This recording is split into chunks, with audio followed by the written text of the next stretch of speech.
Hello everyone, how are you? I know you all are fine. And to make you super fine in this examination days, I came before you with a good story. Yes, सही सुना है, story. Story में majorly हम याद करना सीखेंगे income tax के सारे सेक्शंस अप टू डिडक्शंस, और इसमें हम ज्यादातर हाईलाइट करेंगे हेड्स ऑफ इनकम के सेक्शंस. तो चलिए आइए स्टोरी की शुरुआत करते हैं. आपको मैं सुनाता हूं स्टोरी. तो ये स्टोरी है हमारे टैक्स बाबू की. यस, टैक्स बाबू. टैक्स बाबू का जन्म हुआ था 1961 में. जन्म हुआ, टैक्स बाबू 5 साल के हुए. 5 साल बाद, यस, 5 साल के हुए. तो जैसे ही 5 साल के हुए, फैमिली वालों ने बोलना शुरू कर दिया कि हमारे टैक्स बाबू डॉक्टर बनेंगे, इंजीनियर बनेंगे, एक्सेट्रा एक्सेट्रा. इन्हें समझ रहे हो? फैमिली वालों ने टैक्स बाबू का स्कोप डिसाइड करना शुरू कर दिया. फिर जब टैक्स बाबू 6 साल के हुए, तब बाहर वालों ने कहना शुरू कर दिया ये तो मम्मी पे गए हैं, पापा पे गए हैं, दादा दादी पे गए हैं, एक्सेट्रा एक्सेट्रा. तो इसका मतलब है बाहर वालों ने इनका स्टेटस डिसाइड करना शुरू कर दिया 6 साल की उम्र में. धीरे धीरे टैक्स बाबू 10 साल के हुए. जब 10 साल के हुए तो खूब मस्ती करी, बहुत मस्ती करी, खूब डांट भी खाई. लेकिन 10 साल के थे, बच्चे थे, तो 10 साल की उम्र में जो भी मस्तियां की वो सब एग्जेम्प्ट हो गई. यस, घर की परिस्थिति अच्छी नहीं थी, तो 15 साल की उम्र में इन्होंने जॉब करना शुरू कर दिया. जब जॉब करना शुरू किया 15 साल की उम्र में, इनको सैलरी मिलना शुरू हो गया. यस, 15 साल की उम्र में सैलरी. 16 साल के जब हुए तो इनके सैलरी में काफी डिडक्शन मिले, जिसमें से 3 मेजर डिडक्शन थे. कुछ स्टैंडर्ड डिडक्शन थे, कुछ एंटरटेनमेंट डिडक्शंस थे, एंड कुछ डिडक्शन प्रोफेशनल थे.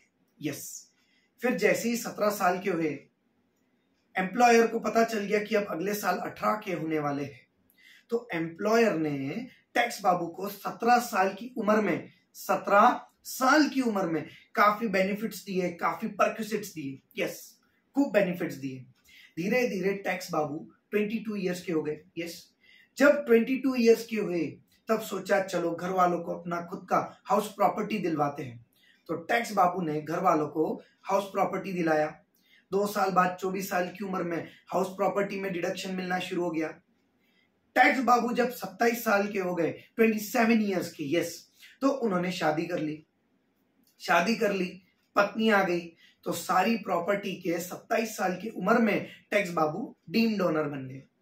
यस, 28 साल की उम्र में टैक्स बाबू ने सोचा कि अब शादी हो गई है, आगे फैमिली बढ़ जाएगी. यस, फैमिली बढ़ जाएगी तो जॉब से तो काम नहीं चलेगा, तो एक काम करते, बिजनेस स्टार्ट करते. तो 28 साल की उम्र में पहले बिजनेस को स्टडी किया, और 29 साल की उम्र में उन्होंने बिजनेस का स्ट्रक्चर खड़ा कर दिया. और फिर बिजनेस करते करते उनको कुछ खर्चे अलाउ हुए. यस, कुछ खर्चों का डिडक्शन मिला, और कुछ खर्चे डिसअलाउ हुए. यस, कुछ खर्चों का डिडक्शन नहीं मिला. फिर धीरे धीरे करते बिजनेस को बढ़ा लिया, इस हद तक बढ़ा लिया कि उन्हें बुक्स ऑफ अकाउंट मेंटेन करना पड़ा, इनकम टैक्स ऑडिट करवाना पड़ा, और प्रिजम्पटिव इनकम के भी उन्होंने मजे ली. यस, फिर देखा कि 28 साल की उम्र में बिजनेस शुरू किया था, और 44 साल आज हो गए, 44 इयर्स आज हो गए. तो 45 इयर्स की एज में जितना पैसा बिजनेस में कमाया था, सारा का सारा कैपिटल एसेट में इन्वेस्ट कर दिया. कोई शॉर्ट टर्म कैपिटल एसेट थे, कोई लॉन्ग टर्म कैपिटल एसेट थे. कैपिटल एसेट में इन्वेस्टमेंट किया, बेचा, उनसे कैपिटल गेन्स हुआ. कुछ कैपिटल गेन्स में 54 साल की उम्र में उन्हें एग्जम्पशन भी मिला. धीरे धीरे धीरे धीरे करते करते 56 इयर्स के वो हो गए. जब 56 इयर्स के हो गए तो अदर सोर्सेस से इनकम शुरू हो गई, और 56 के ईयर में, 56th ईयर में अपने 2 बच्चों को 10 गिफ्ट दिए. यस, 56 to 10, 2 बच्चों को 10 गिफ्ट दिए.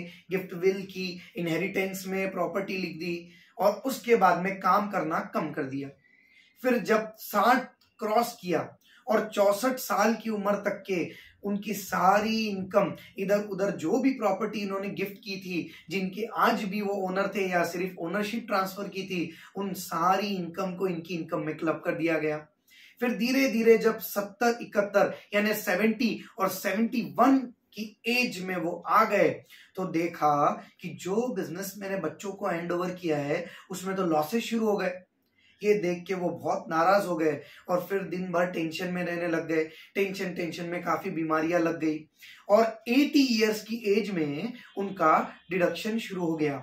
काफी बीमारियां लग गई तो उन्होंने लाइफ इंश्योरेंस पॉलिसी खरीदी, फिर मेडिकल इंश्योरेंस पॉलिसी खरीदी, फिर काफी डोनेशंस किए। यस, और मेजरली उनका इनकम सोर्स था सेविंग बैंक अकाउंट या टाइम डिपॉजिट, और हम कह सकते हैं इंटरेस्ट ऑन डिपॉजिट। यस, ऐसा करते हुए हमने काफी सेक्शन इनकम टैक्स के इस स्टोरी में कवर किए गए हैं। यस, आप इस स्टोरी को अच्छे से सुनिए और हो सके एग्जाम में भी आपको ये सारी सेक्शन इस स्टोरी के जरिए याद रहे।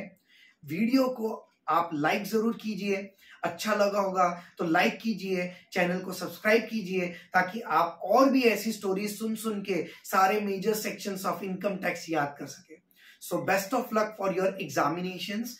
Hope you will do very best in this examinations. So all the best.